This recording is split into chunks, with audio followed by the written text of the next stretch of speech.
thank you. Now we will continue with Neda. She is coming, joining us from Los Angeles, California, Neda Shamie Vision Institute. She will talk about light adjustable lenses.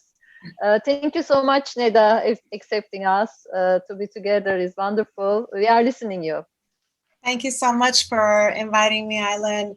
What an honor for me to be with all of you international experts on this topic, and I hope what I share is comes of some value. Again, I thank you truly for your invitation, you and Michael. Thank you, and Chris for all the help and putting up with me across the borders. Thank you again. My name is Neda Shamie. I am an ophthalmologist, cataract refractive surgeon in Los Angeles. I'd much rather right now be in Istanbul and or somewhere else to travel. I really miss traveling, as I'm sure you all do. We are in a hotspot in California and Los Angeles, and life has really has shown no inkling of us going back yet. And I'm just hopeful that the next time we all meet, we meet in person, and you can be sure that I'm going to give you all a really big hug. And hopefully by then we won't be fearful of hugs and kisses. So thank you again for putting up with doing all this. So I am now not, okay, there it is. Okay, perfect. These are my disclosures. So light adjustable lens, we've talked about the different types of lenses. Obviously, we have come a long way from when we started with cataract surgery. And even in the last 5 years, the evolution has been really rapid and exciting. But as I mentioned and alluded to earlier, and we all have discussed, it's added a lot of confusion. It's added increased chair time. It's added maybe some more barriers for surgeons to even bring this technology to their practice. The more choices they have, the more paralysis is around that. And on one hand, I think the early adopters or those who had already entered this field are gaining a lot of excitement around it. But unfortunately, those who maybe never took that first step are finding it even more difficult to maybe dive in because the discussion point has become more complex. And the onus is on us who and fellow surgeons who have that experience to really get the right message across to not just patients to be able to help the conversion and their acceptance of this technology, but also our colleagues who may not be taking full advantage of it. The problem also is that the more advanced these lenses become, the more reliance we then have on optimized preoperative measurements. Thankfully, a lot of our diagnostic tools have also advanced through the years. And so they've kind of been growing and advancing and progressing at about the same pace. And yet we're still having our outcomes impacted by limitations in biometry, lens formulas, and assumptions about ELP, I'm sorry. And then lastly, we talked about visual aberrations and maybe the more advantages some lenses have, the more trade-offs they may have to present, such as glares and halos and loss of contrast. Thankfully, with Vivity, it's moving in the right direction, not the wrong direction. But having said that, as I said, the evolution has also led to a lot of limitations and the need for maybe a paradigm shift or a new advance that potentially can take on a different, diverge from the path we have been on and maybe create a whole new arm of options. And the light adjustable lens, I believe, is really kind of that type of lens where it's a departure from what we've done and maybe will open a whole new pathway, a whole new path to further advances in the field of lens technology where we think differently. As you all know, the light adjustable lens is a lens that is made of photoreactive UV absorbing silicone. And this lens is a 3-piece lens that in all purposes at first looks like a monofocal 3-piece lens. So what's nice about it is there's not much learning curve involved in making the decision of using this lens for your patients, cataract patients. The ordinary cataract surgery is done with implantation of the lens.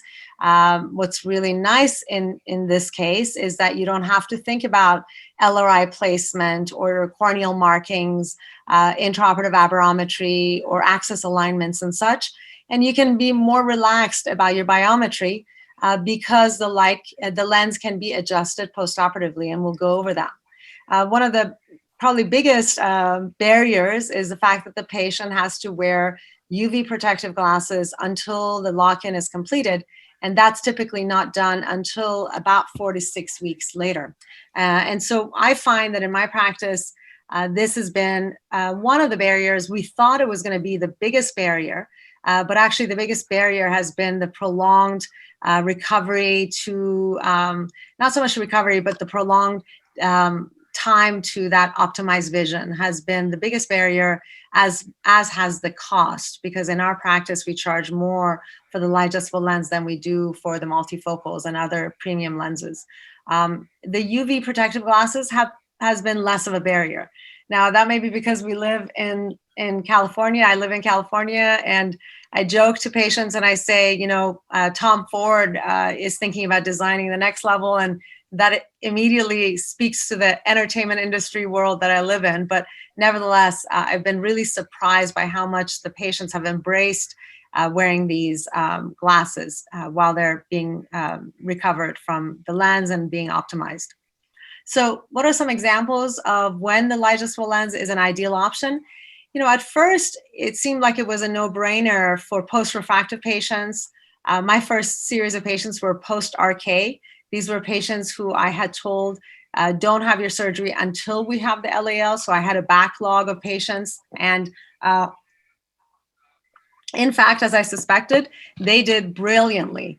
My first RK patient was a 16 cut RK, was 2015 uncorrected by the time we finished the adjustments. Now, keep in mind with the RK patients, because there is a delay in stabilization of their cornea, the 4 to 6 weeks of wearing the UV glasses got extended to about 10 weeks.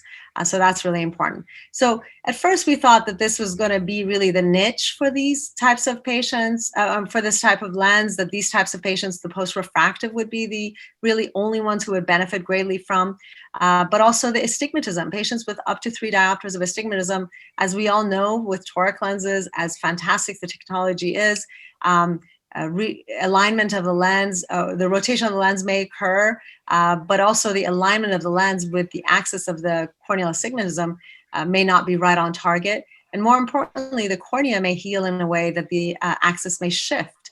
And so with this lens, you can adjust the refractive correction postoperatively into the intraocular lens and essentially match it perfectly to your refractive error that has stabilized post-op. It's also a fantastic option for refractive lens exchange patients who come in expecting LASIK type results, but they're not a candidate for LASIK and they're better candidate for refractive lens exchange. And with these patients, we know that getting their vision as optimized as possible is really important, because they're not starting off with deterioration in their vision as a result of cataracts. And so they're expecting that 2020, 2015 vision. But really, we've actually in our practice expanded it to all patients. It has now become our first lens that we recommend to patients. And the way we present it to our patients is that it is a lens that allows you to customize your vision to the distance of your choice. Now, if a patient comes and says, I really don't want to wear glasses for any distance, or I hate having to go look for my glasses for computer and near, we veer away from this lens unless the patient has had a history of monovision or is willing to give monovision a try, because with the light adjustable lens, you can actually trial monovision post-op and do even titratable monovision, meaning, target minus 75 or minus 125 or whatever distance the patient then enjoys, and for them to try it out in their activities of daily life and come back to you before you do your first adjustment. So it really has become a fantastic new addition to our practice, and a really strong added benefit to our patients. Now, what patients do we avoid? Patients whose pupils don't dilate well. That's challenging because the adjustments require dilation of at least 6.5 millimeters. Patients on photosensitive meds, and that's a huge long list that I won't go over right now. Patients who have a difficult or can't come in for their adjustments. We have patients who come from out of town, and those are patients who won't be able to come in for their adjustments. And so we do present this lens, but we try to really kind of move towards other options that may be better. And anyone we feel would be non-compliant to glasses. Yesterday, there was a patient who was very interested in this lens, but unfortunately, I could barely examine him with a slit lamp because they were so photosensitive. And he's always been photosensitive. So it wasn't a pathological photosensitivity as a result of other comorbidities. It was truly his sensitivity to light and touch around his eyes. So a patient like that would not be a right candidate. And then anyone, again, as I alluded to, anyone who expects full range of vision without glasses, but is not interested in monovision, would not be a good candidate. How it works, as I mentioned, is just routine cataract surgery with implantation of the lens, which no added intraoperative measurements that need to be done, no LRIs. And then the patient is managed similarly to what you do your post-op. The only caveat to this is we really push to have the second eye done a week later and no more than a week later. And the reason for that is so that the period of time that they have to wear the UV protective glasses is not too prolonged. The patient then comes in at the 2-week mark after their second eye and is refracted, and the decision is made as to what the target refraction should be for each eye. And at that point, it's really important to get a commitment from the patient as to what their outcome should be. Because the worst thing one can do with the LAL is to give the patient the freedom to change their mind after every adjustment. When that happens, you really, well, we joke about and you say you bring out the crazy in people, even yourself maybe, because you then want to cinch it here a little bit, there a little bit. Now, in select patients, you may want to have that flexibility, but I think we have really tried to get the patient committed to, no, I want both eyes as best as possible at distance, or no, I'd like to have monovision. Then, with the monovision, we have them trial it with contact lenses for a few days and come back and give us a commitment. And that seems to really have helped us streamline the process and not wreak havoc in the flow of our practice. The adjustments are office-based. You need to have the LDD system, as you've seen here on the right side. As I said, desired refraction is entered. The patient comes in, they get refracted at every visit that they come in for the adjustment. We started off doing 2 refractions, just like we do with our refractive surgical patients. But now we're moving towards just 1 refraction and dilate the patient. And then it's similar to YAG laser treatment, where in between my clinic patients, I jump in and I start doing, I do the light adjustments. It can take up to about 2 minutes per eye. And this is what's really interesting is the treatment range. So the treatment range for sphere is 2 diopters in each direction. Can you imagine that? I mean, we're talking with other lenses, trying to get the patient within half a diopter of their refractive target.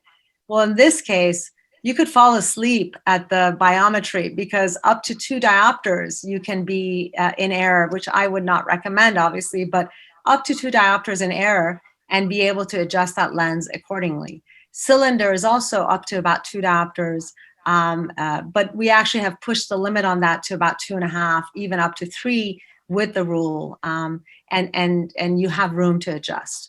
Now, another pearl in this is that we found initially when we targeted plano, for example, if plano was the outcome, and if the patient turned out 20/20 or 20/25 the day after the surgery, because you by chance hit that target as you wanted to, then it's harder to, in a way, to make them happy because you want to start off with the outcome maybe closer to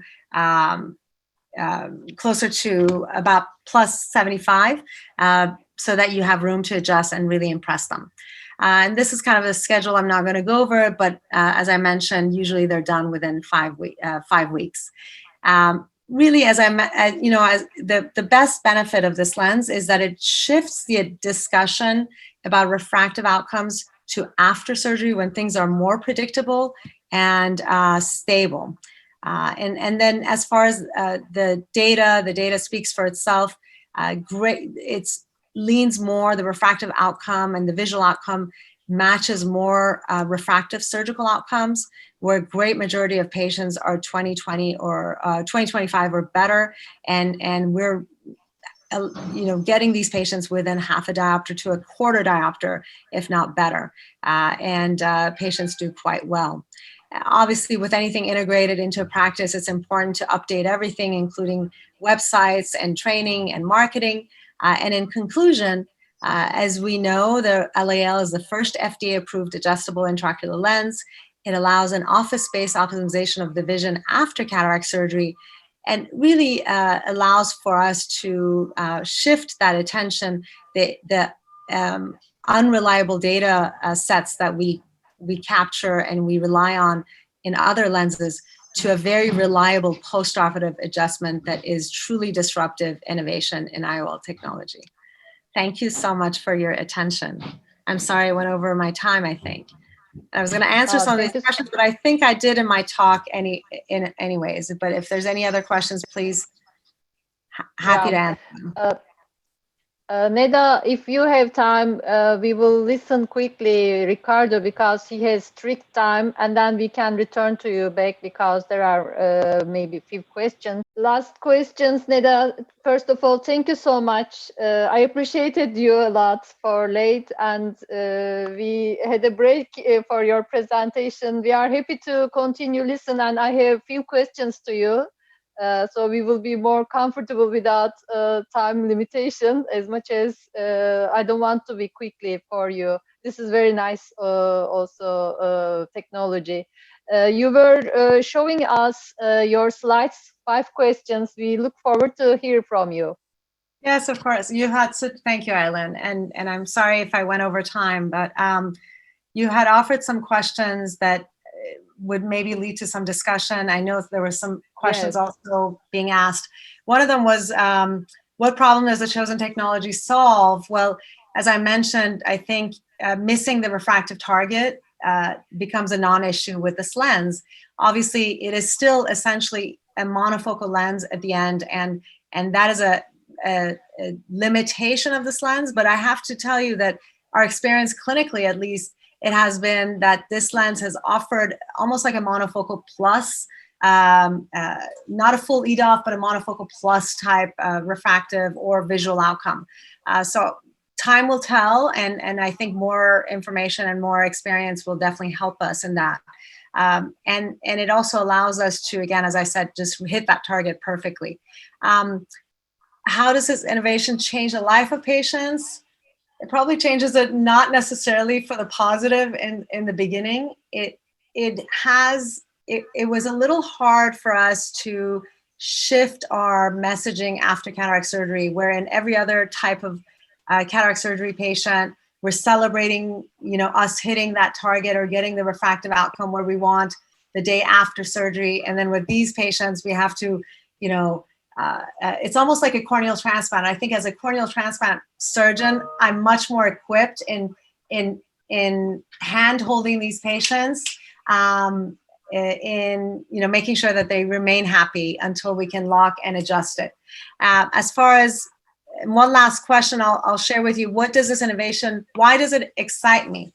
Well, it excites me not so much as to the way it is right now. I think right now is also very exciting for a big selection of patients.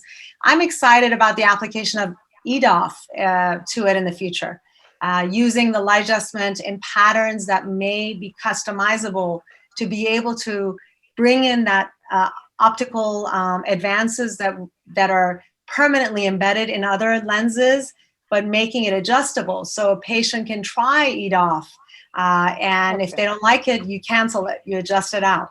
I think that's going to be a real innovation and a huge paradigm in the way we do cataract surgery.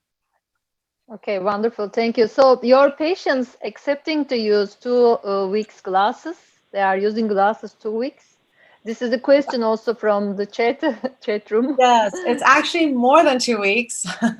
it, and as I mentioned, we thought that that's going to be the biggest hurdle, but it has been not a significant hurdle for most of our patients. We have a sample of the glasses. We have them try it on pre-op or prior to, even during the consultation, actually, for them to see and feel what it feels like on their face.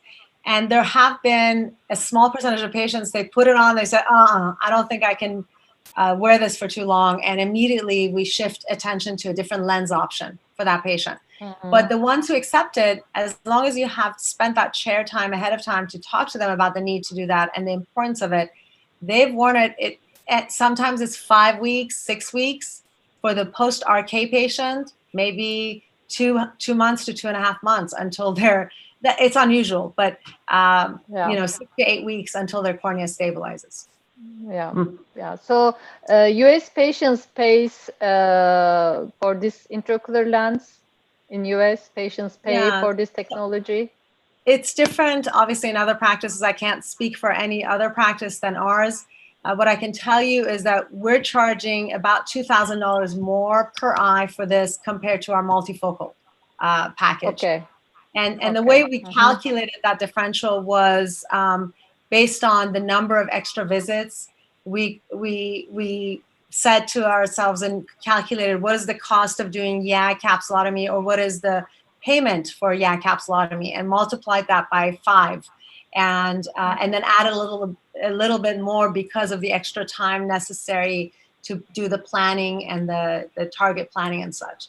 So, in our practice, it's $2,000 more than the multifocal package. That includes Okay. laser.